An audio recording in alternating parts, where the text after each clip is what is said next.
स्वामी जी, आजकल ध्यान या मेडिटेशन की चर्चाएँ तो बहुत हो रही हैं और सुनने में अच्छा भी लगता है और ऐसा कहा जाता है कि ध्यान, मेडिटेशन अध्यात्म की उच्चतम अवस्थाओं में से एक है। तो जब हम व्यक्तिगत रूप से जब ध्यान करने बैठते हैं, तो उस दौरान बहुत सारी चीज़ें याद आने लगती हैं, मन में एक बेचैनी का भाव आने लगता है। कभी-कभी शारीरिक समस्याएँ भी शुरू हो जाती हैं, जैसे कि पैर में जलन होने लगती है, घुटने में या पैर में दर्द होना शुरू हो जाता है। एक अजीब-सा एक उथल-पुथल भी मचने लगता है। तो ये सब क्यों होता है? इसका क्या कारण है इसमें? ये बात बिल्कुल सही है कि ध्यान का अद्भुत परिणाम मिलता है और जीवन में शांति आती है, मन में शांति आती है। लगभग सभी ऋषि महात्माओं ने इसकी महिमा गाई है और हमारे देवी देवताओं को भी जब हम देखते हैं, हनुमान जी महाराज ध्यान की स्थिति में बैठे हुए हैं, भगवान शिव शंभु ध्यान की स्थिति में बैठे हुए हैं, भगवान विष्णु शेषनाग के सैया पे भी ध्यान की ही मुद्रा में हैं, या जो भी देवी देवता दिखते हैं वो सभी कभी न कभी किसी न किसी ऐसी अवस्था में हैं जब वो ध्यान की मुद्रा में हैं।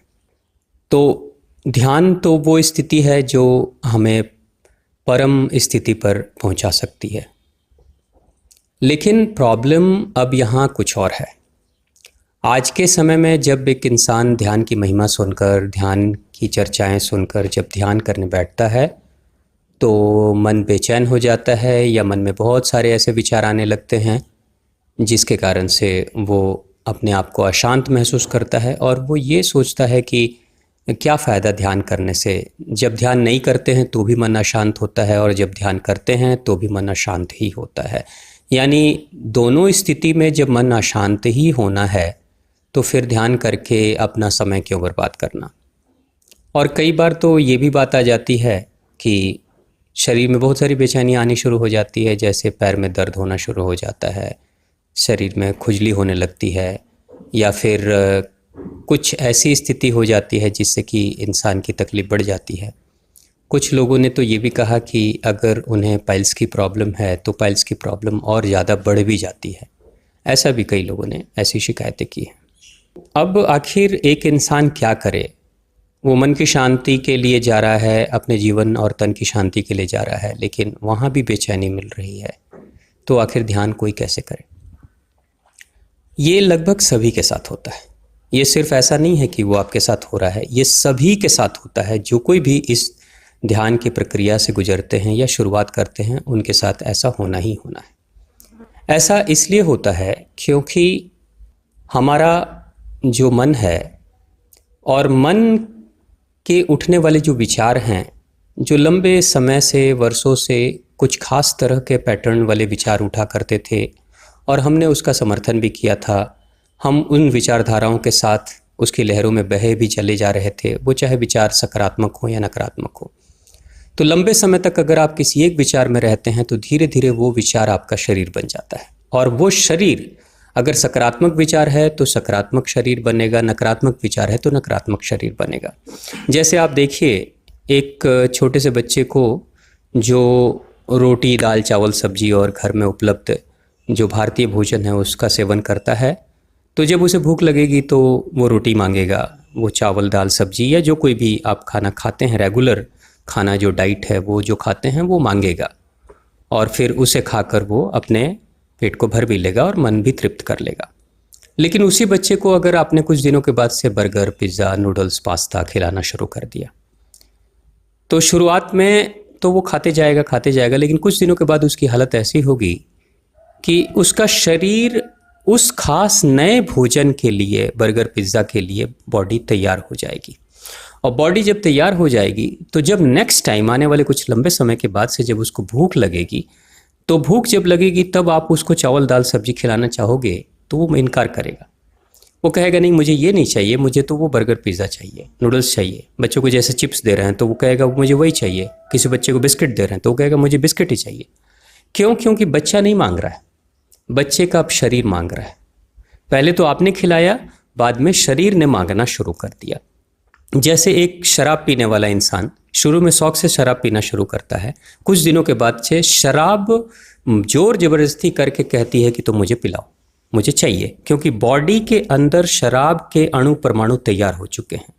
अब हमारे शरीर के जो अणु और परमाणु हैं, हमारे जो सेल्स हैं, वो अब शराब मांगेंगे, क्योंकि अब उसके लिए अभ्यस्त हो गए हैं। तो अब अणु और परमाणुओं की मांग को ठुकराना बड़ा मुश्किल हो जाता है। यही कारण है कि एक इंसान जब शराब पीने की आदत जब उसको लग जाती है, तो कुछ दिनों के बाद से वो जानता है कि इसमें बुराई है, वो जानता है कि इससे लीवर मेरा डैमेज हो रहा है, वो जानता है कि इससे बॉडी में प्रॉब्लम्स आ रही है या बीमारियां हो रही है, लेकिन उसके बाद भी खुली आंखों से उस जहर को वो पीते रहता है और अपने शरीर को डैमेज करने की कोशिश करता है या बीमार भी करता है। तो ठीक वही स्थिति है कि हमारे मन के ऊपर जो उठने वाले विचार हैं, वो विचार शरीर बनते चले जाते हैं धीरे धीरे। अब इसका असर कितना गहरा होता है, कभी कभी तो सोच कर भी इंसान को लगता है कि सिर्फ सोचने मात्र से क्या फ़र्क पड़ जाएगा, जबकि वैज्ञानिक शोधों में अब इन बातों का भी खुलासा हो रहा है कि सोच से असर, पहला असर जो होता है वो हमारे हार्मोन्स के ऊपर होता है। इंसान जैसा सोचता है वैसे उसके हार्मोन्स बनते या बिगड़ते हैं। हार्मोन्स का बैलेंस या इम्बैलेंस ये होता है उसकी सोच के आधार पे।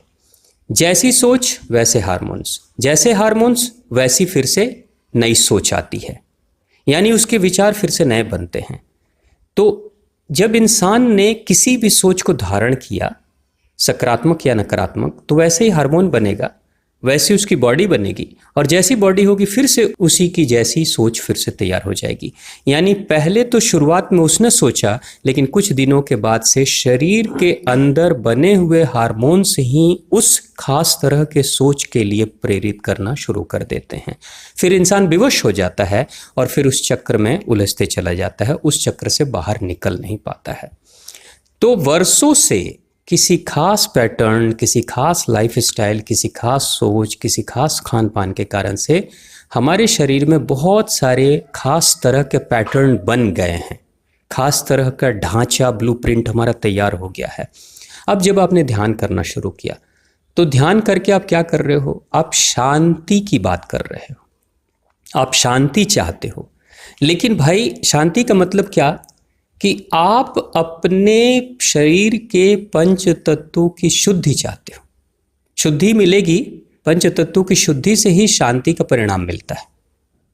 तो पंच तत्वों की शुद्धि आप चाहते हो, लेकिन लंबे समय से आपने पंच तत्वों को अशुद्ध करते आप चले गए हो। अब पंच तत्वों को अशुद्ध कैसे करना? जो भी आप धारण करते हो, जो भी आप ग्रहण करते हो, वो सब कहीं ना कहीं आपके पंच तत्वों पे असर करते हैं। जैसे आप अगर कोई चीज़ अपनी ज़ुबान पे रख रहे हो, खाने वाली कोई भी चीज़, तो ज़ुबान हमारे शरीर का गेटवे है, रास्ता है, मार्ग है। ज़ुबान के माध्यम से वो भोजन हमारे पेट में जाता है और पेट के माध्यम से वो भोजन हमारे पूरे ब्लड स्ट्रीम में मिलता है, और ब्लड के माध्यम से वो पूरा का पूरा भोजन हमारे शरीर के अंग अंग तक, कोने कोने तक, सेल्स के लेवल तक पहुंच जाता है। तो जुबान पहला गेट है, एंट्री गेट है, जहां से यात्रा की शुरुआत हो जाती है। अब उस जुबान के ऊपर आपने शाकाहारी भोजन रखा या मांसाहारी भोजन रखा या तामसिक भोजन रखा या राजसिक भोजन रखा, जो भी भोजन आपने रखा उसी के अनुसार से आपका ब्लड तैयार होना शुरू हो जाएगा, उसी के अनुसार से आपका शरीर बनने लगेगा, उसी के अनुसार से आपके हार्मोन्स चेंज होंगे, उसी के अनुसार से फिर भविष्य में नए तरह के विचार उत्पन्न होने शुरू हो जाएंगे।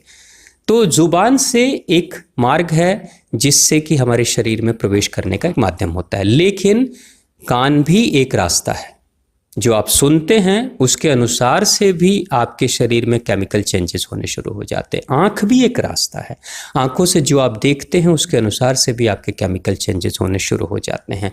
नाक भी एक रास्ता है जिसके माध्यम से आप जो स्मेल करते हो उसके अनुसार से भी केमिकल चेंजेस होने शुरू हो जाते हैं, और इन सब का असर आपके हार्मोन पे पड़ता ही पड़ता है। आपके बॉडी के स्पर्श का भी एक केमिकल चेंज पे बहुत गहरा प्रभाव डालने वाला स्पर्श होता है।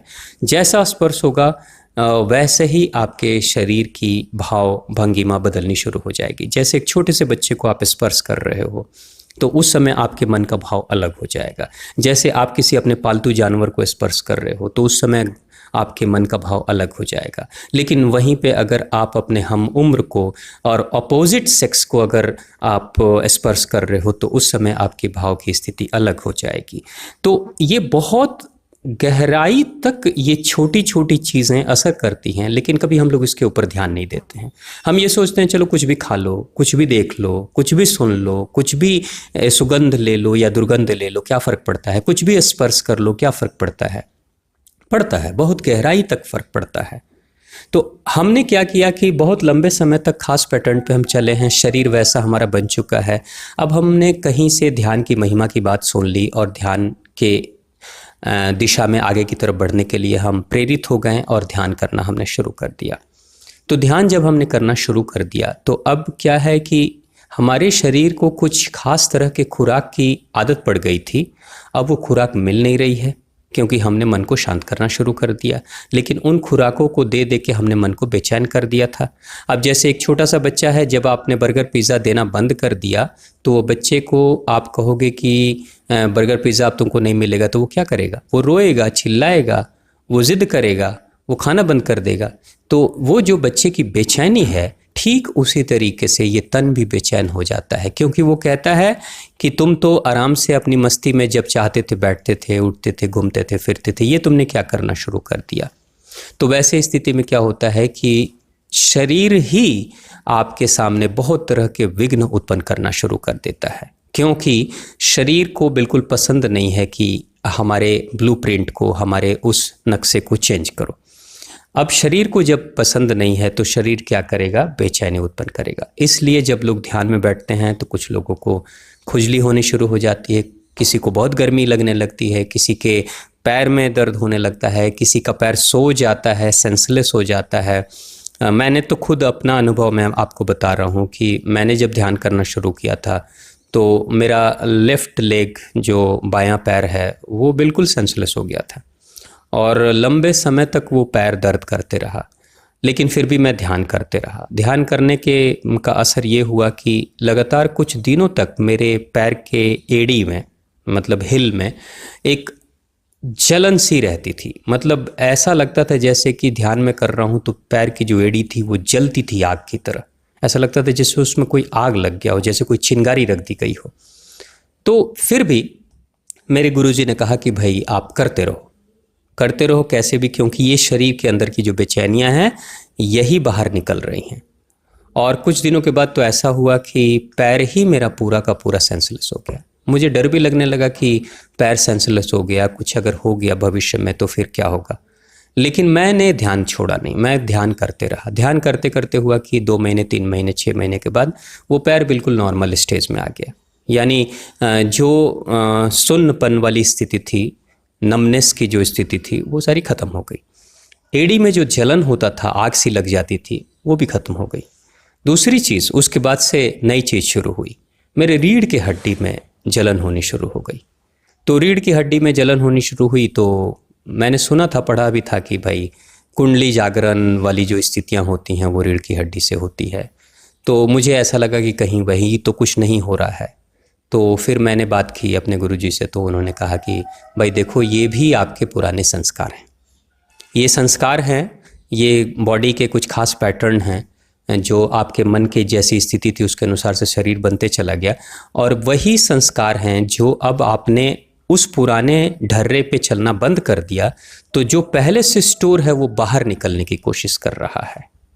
जैसे आप देखो ना, आपके पास अगर इनकम आपकी बंद हो जाए, सैलरी मिलनी बंद हो जाए, तो आप क्या करोगे, आपके पुराने सेविंग अकाउंट से पैसे निकालने शुरू कर दोगे।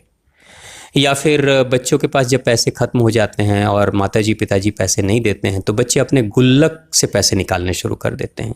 यानी ऑलरेडी जो स्टोर है उसी को निकाला जाता है, उसी का इस्तेमाल किया जाता है। लेकिन एक दिन ऐसा भी आता है कि बच्चे का गुल्लक पूरी तरीके से खाली हो जाता है। एक दिन ऐसा भी आता है कि हमारा सेविंग अकाउंट पूरी तरीके से खाली हो जाता है। ठीक उसी तरीके से हमारे शरीर के साथ भी यही घटनाएं घटती हैं। हमने जब शुरू किया नए पैटर्न पे, हमने शरीर को बेचैन करने वाले जो खुराक थे वो आँख या नाक या जिह्वा के माध्यम से या स्वाद के माध्यम से, भोजन के माध्यम से देना बंद कर दिया। सोच हमने बदल दी। अब हमने सकारात्मक सोच को धारण कर लिया, नकारात्मक सोचते नहीं, नकारात्मक पे विचार नहीं करते। तो क्या हुआ, हमने जो नकारात्मकता का जो इनपुट था, ग्रहण करने की जो प्रक्रिया थी, वो हमारी बंद हो गई, हमने बंद कर दिया।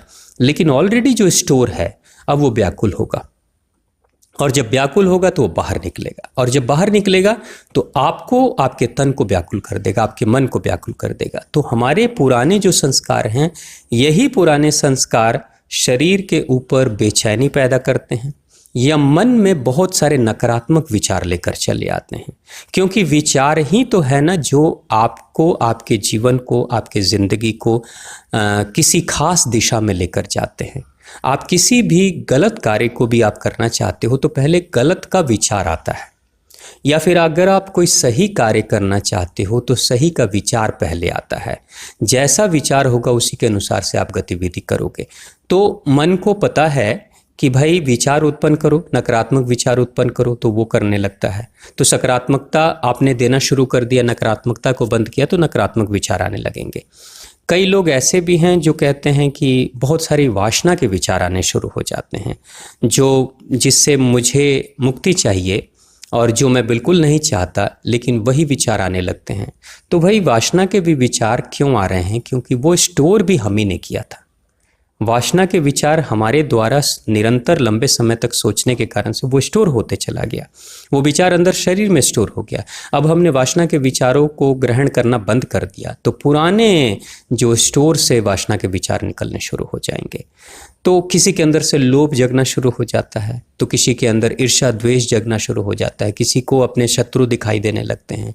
कोई लोग तो ऐसे भी हैं, जैसे कुछ लोग हैं जो तांत्रिक प्रक्रियाओं में रहते हैं और उसमें बड़ा उनका मतलब इंटरेस्ट रहता है, उनकी रुचि रहती है। तो वो लोग ये भी कहते हैं कि जब हम ध्यान करने बैठते हैं तो मेरे सामने कोई भूत पिचास आकर खड़ा हो जाता है और वो हमारे को मार देना चाहता है। कोई कहते हैं कि हमें गला दबा रहा है कोई, और कोई लोग बड़े विचित्र अजीबोगरीब रात में सपने भी देखने लगते हैं कि जैसे उनको कोई मार देना चाहता है। जब से हमने ध्यान करना शुरू किया तब से ये गतिविधियाँ होनी शुरू हो गई हैं, पहले तो ऐसी नहीं होती थी। तो आप ध्यान से जब अपने आप का निरीक्षण करोगे तो आप देखोगे कि आपको पता चलेगा कि जो विचार आ रहे हैं ध्यान के दौरान, जो तकलीफ हो रही है आपके शरीर में, वो सभी विचारों को आपने पहले ज़रूर कभी ना कभी सोचा होगा, कभी ना कभी ज़रूर वैसा आपके साथ हुआ होगा। जैसे कोई तांत्रिक प्रक्रिया में अगर है तो उसके सामने खास तरह के भूत पिचास आएंगे। कोई अगर पूजा पाठ के खास प्रक्रिया में है तो उसी को उसी तरह के देवता उसको दिखाई देने शुरू हो जाएंगे। कोई वासना में बहुत लंबे समय तक चिंतन किया है तो वासना के उसी तरह के विचार उसके मन में आने शुरू हो जाएंगे। तो ऐसा नहीं होगा कि 20 साल वाले नौजवान के मन में जो नकारात्मक विचार आ रहे हैं, ठीक अगर कोई 80 वर्ष का इंसान अगर ध्यान कर रहा है तो उसके मन में भी वैसे ही वासनात्मक विचार आएंगे। नहीं, ये सबके खुद के विचार हैं, खुद की कमाई है, खुद के स्टोरेज हैं जो अंदर हैं।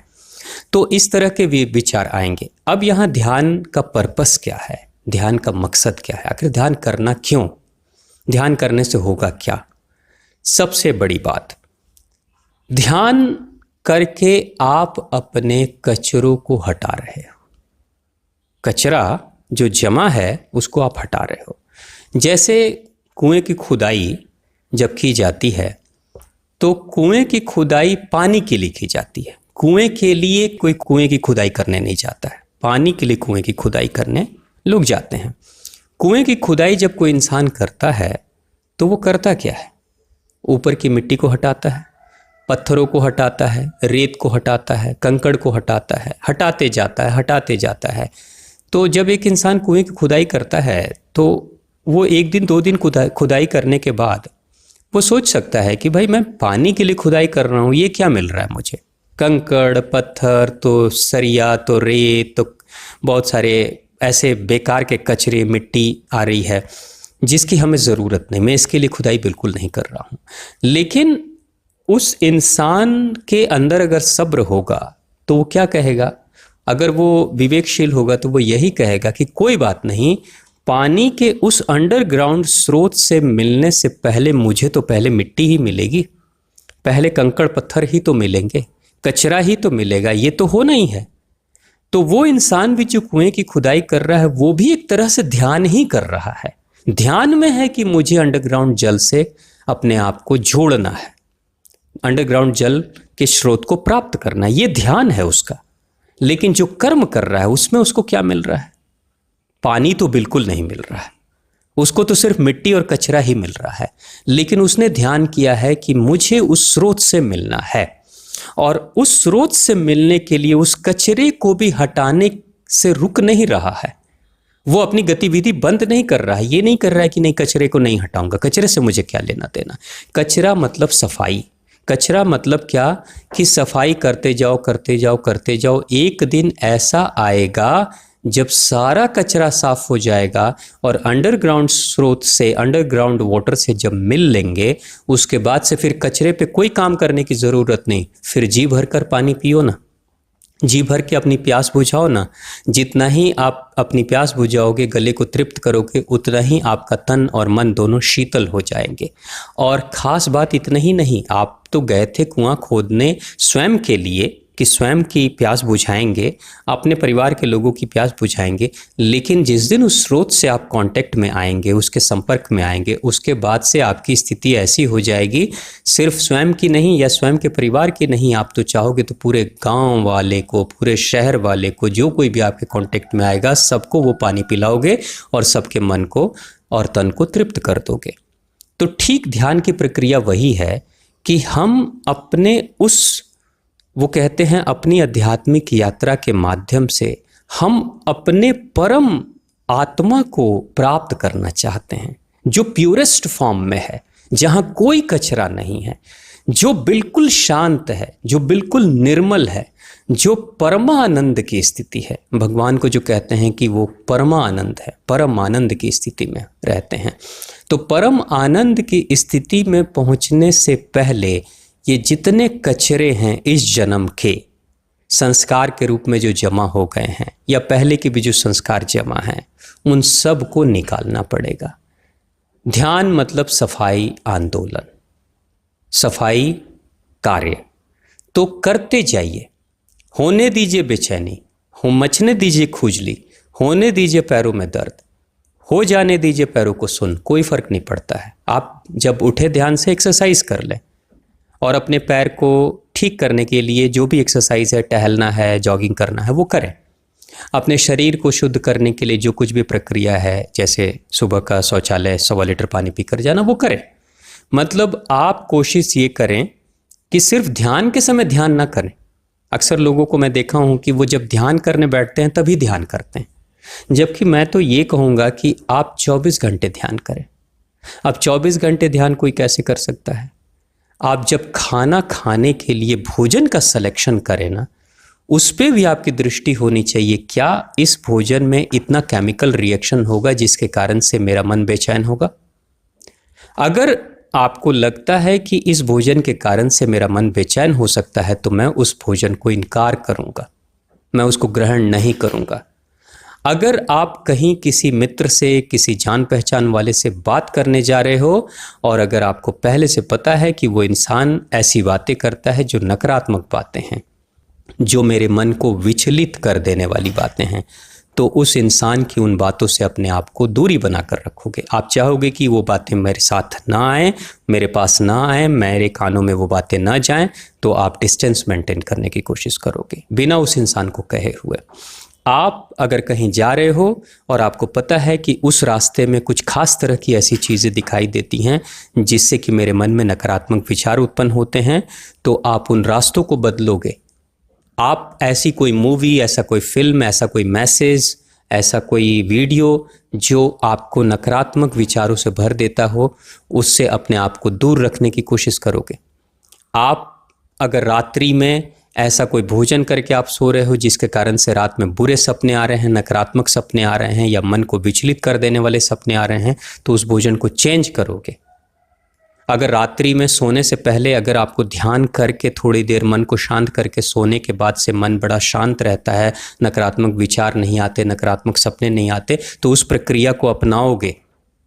यानी 24 घंटे ध्यान तो आप करोगे, सुबह या शाम ध्यान करोगे, या 2, 3, 4 घंटे ध्यान करोगे, लेकिन बाकी के सभी घंटों में बस एक ही विचार कि क्या मेरे ध्यान को ये डिस्टर्ब कर सकती है बात।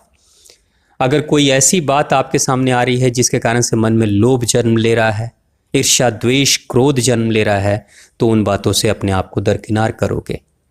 तो जब आप ध्यान कुछ देर करोगे मगर ध्यान की प्रक्रियाओं को पूरे दिन भर जियोगे, सिलेक्शन और रिजेक्शन ध्यान को दृष्टि में रखकर करोगे, तब आपके जीवन में ध्यान घटित होगा। और ये जो कचरा है, आप जिसको बहुत छोटा सा कचरा समझ रहे हो, ये छोटा कचरा नहीं है।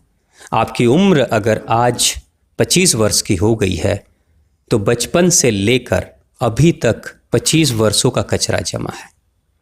उसके पहले भी, पिछले जन्मों के भी बहुत सारे कचरे संस्कार के रूप में, जो निराकार संस्कार के रूप में जमा है, वो भी सब जमा है। तो अब क्या है कि उस सारे कचरों को आप निकाल देना चाहते हो। तो सारे कचरे को निकाल देना चाहते हो तो 25 साल के कचरे को आप क्या चाहते हो कि 25 दिन में निकल जाए? ऐसा संभव है? ऐसा संभव नहीं है। और अगर आप चाहते हो कि इसी समय, इसी जन्म में मेरे सारे कचरे निकल जाएं, तो दिन रात फिर कचरों की सफाई पे ही आपको काम करना पड़ेगा। अगर दिन रात भी करोगे ना तो भी वर्ष लग जाएंगे, लेकिन हतोत्साहित होने की ज़रूरत नहीं, करते जाओ। देखो पलटकर अपने इतिहास को। भारतीय इतिहास हमारे ऋषि महात्माओं से भरा पड़ा है। भगवान राम महान कार्य करते हैं, पुरुषोत्तम राम बनते हैं, भगवान राम बन जाते हैं और धर्म की स्थापना करते हैं। लेकिन उससे पहले वनवास के दौरान 14 वर्ष, उन 14 वर्षों में कम से कम 10 वर्ष तो घोर साधना करते हैं। भगवान श्री कृष्ण महान कार्य करते हैं, भगवत गीता जैसे ज्ञान को प्रकट करते हैं, लेकिन 12 वर्ष की खुद की उनकी भी साधना रही है। महात्मा बुद्ध, जो आज आधी दुनिया महात्मा बुद्ध के नक्शे कदम पर चल रही है, उसे भी अपने साधना के दौरान कहते हैं 6 वर्ष से लेकर 10 वर्ष का समय लगा था उस एकांतवास में। एकांतवास में किया क्या उन्होंने? कचरे की सफाई की। महावीर जैन, जिनको कहते हैं साधना में 12 वर्ष का समय लगा, क्या किया 12 वर्ष में? कचरे की सफाई की। तो इन महान पुरुषों को भी, जो दिव्य आत्माएं थी, अवतारी पुरुष थे, उनको भी अपने कचरों की सफाई में इतने इतने वर्ष लग जाते हैं, लेकिन वो निराश नहीं हुए। वो कहते हैं आज करूंगा या कल करूंगा या अगले जन्मों में करूंगा। करना तो पड़ेगा ना, क्योंकि अगर इन कचरों को साफ नहीं करूंगा तो मन बेचैन होगा, और मन बेचैन होगा तो उसको सजा किसकी मिलेगी? उस बेचैन मन की सजा इंसान को स्वयं मिलती है। तो महात्मा बुद्ध कहते हैं कि मैं अपने ही कर्मों की सजा खुद को कितनी बार देते रहूंगा, कितने जन्मों में देते रहूंगा, इसलिए एक बार ठीक से कचरे की सफाई कर डालो। तो वो सब साधना कर रहे हैं, और सब साधना में एकांतवास में जाकर रहकर उन कचरों को ही साफ कर रहे हैं। जब शुद्ध के संपर्क में जाओगे तो आप शुद्ध हो जाओगे, और जब शुद्धता के संपर्क में जाओगे तभी आप बुद्ध हो पाओगे। तो यही चीज़ है कि सब जो भी आध्यात्मिक पुरुष रहे हैं और जिन्होंने महारत हासिल की है, वो सब के सब लोग अपने आप को कभी न कभी प्योर करने के लिए, शुद्ध करने के लिए, कचरा हटाने के लिए, कचरा मुक्त करने के लिए ऐसी किसी जगह पे वो जरूर जाते हैं, वैसे किसी वातावरण में जरूर रहते हैं लंबे समय तक, जहाँ रहकर वो शुद्ध हो जाते हैं। और जब शुद्ध होते हैं तब वो विभूतियाँ, वो शक्तियाँ, वो सब निकल कर आती हैं ठीक उस कुएं के अंडरग्राउंड वाटर की तरह, जो उसके नीचे है, मगर पहले प्रकृति कहती है तुम कचरा हटा दो, हमारे पास पर्याप्त पानी है, इतना पानी है कि पूरी जिंदगी तुम्हारी गुजर जाएगी, मगर तुम कभी इस पानी को पी नहीं पाओगे, इतना जल हमारे पास में है। तो आध्यात्मिक प्रक्रिया का मतलब ही है कि कचरा हटाओ, और कचरा, आपके कचरे को कोई और नहीं हटा सकता। आपके कचरे को कोई और हटाने में प्रेरित कर सकता है, मार्ग बता सकता है, लेकिन हटाना तो आप ही को पड़ेगा। यही कारण है कि भगवान श्री राम के साथ सुग्रीव भी हैं, लेकिन सुग्रीव की वो स्थिति कभी नहीं बन पाती है जो हनुमान जी महाराज की बन गई, क्योंकि हनुमान जी महाराज ने श्री राम के बताए हुए मार्ग पर चलकर खुद के अंदर के कचरे को हटाते हैं, परम शुद्ध बनाते हैं, और आज वो परमात्मा के समतुल्य खड़े हैं। उनके सामने जहाँ श्री राम की पूजा होती है, वहाँ हनुमान जी की भी पूजा हो रही, वो भी पूजनीय हो गए। लेकिन सुग्रीव भी श्री राम को सुन रहे हैं, रह रहे हैं, मगर अपने लाइफ में उन्होंने कोई परिवर्तन नहीं किया, तो एक राजा ही बनकर रह गए, उससे ज़्यादा कुछ नहीं हो पाया। तो आज अगर इस दुनिया में किसी भी महापुरुष से अगर आप बात करो या किसी ने भी किया होगा, तो बुद्ध ने भी कभी नहीं कहा कि मैं सारी दुनिया को बुद्ध बना दूंगा या मेरे पास जो रहेंगे सबको बुद्ध बना दूंगा। श्री राम ने भी कभी नहीं कहा कि मैं सबको वैसे बना दूंगा।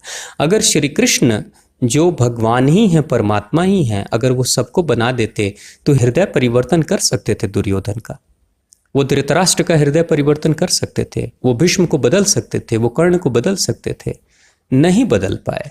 वो पांडवों में 4 पांडवों को नहीं बदल पाए, वो तो सिर्फ अर्जुन के संपर्क में थे। अर्जुन के अंदर वो पात्रता थी, इच्छा थी, तो इसलिए अर्जुन उनके संपर्क में आकर बदल पाया। लेकिन अर्जुन भी उतना नहीं बदला जैसे श्री राम के साथ हनुमान जी रहकर बदल गए। तो यहाँ क्या है, देने वाला जो स्रोत है भगवान श्री राम या भगवान श्री कृष्ण, ये दोनों उपलब्ध है। आपकी प्यास कितनी गहरी है, आपकी प्यास जितनी गहरी होगी उसी के अनुसार से आपको जल मिलेगा और वो जल अमृत बनकर आपके जीवन को संचित करेगा।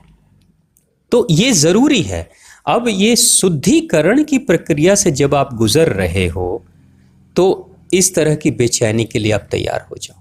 आपके घर में कचरा बहुत है, कमरे में गंदगी बहुत है, आप चाहते हो कि शुद्ध कमरे में रहें, स्वच्छ कमरे में रहें, तो आप क्या करोगे, सफाई करना शुरू कर दोगे। सफाई जब करोगे, झाड़ू लगाओगे, तो क्या होगा, सारी जमीन पे बैठी हुई धूल, दीवारों की धूल उड़ेगी, और धूल जब उड़ेगी तो आपके आँख में, आपकी सांसों के माध्यम से, आपके मुख में वो सारी धूल जाएगी, घुटन होना शुरू हो जाएगा, सफोकेट हो जाओगे, और उस सफोकेशन के कारण से आप बंद कर दोगे उस सफाई को।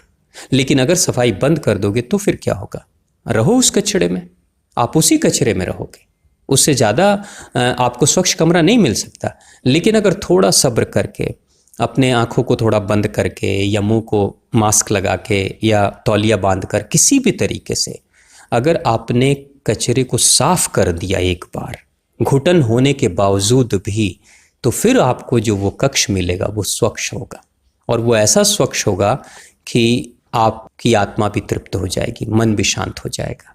तो ठीक वही है कि जैसे आप अपने कमरे की सफाई के लिए धूल को भी झेल लेते हो, वैसे ही अपने ध्यान की प्रक्रियाओं की गहराई में उतरने के लिए और उस परमात्मा, परम आत्मा से मिलने के लिए जब उस प्रक्रिया में बढ़ रहे हो, तो अपने शरीर पे आने वाले प्रकट सभी कचरों को जो तकलीफ के रूप में आ रहे हैं, उनको भी आप देखते जाओ, झेलते जाओ।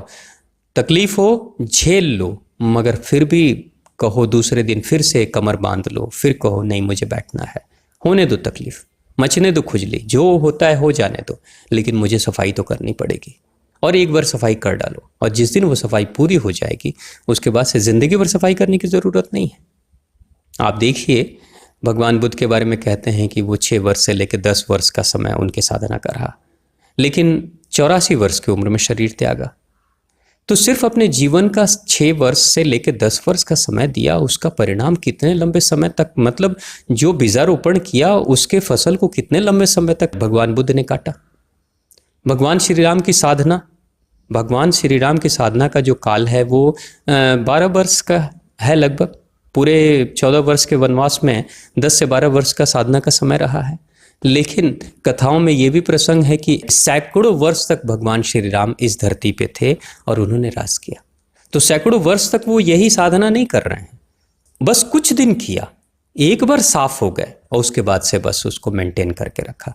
जैसे आपके घर में बहुत कचरा हो गया तो एक बार कचरे की सफाई कर दो, फिर रोज थोड़ी थोड़ी डस्टिंग करते रहो, फिर ऑटोमेटिक आप देखोगे कि आपका घर हमेशा स्वच्छ और साफ दिखाई देगा। तो इस प्रक्रिया से एक बार गुजर जाओ, और गुजर जाओगे जिस दिन उससे पार हो जाओगे उसके बाद से तो परम शांति, परम आनंद है।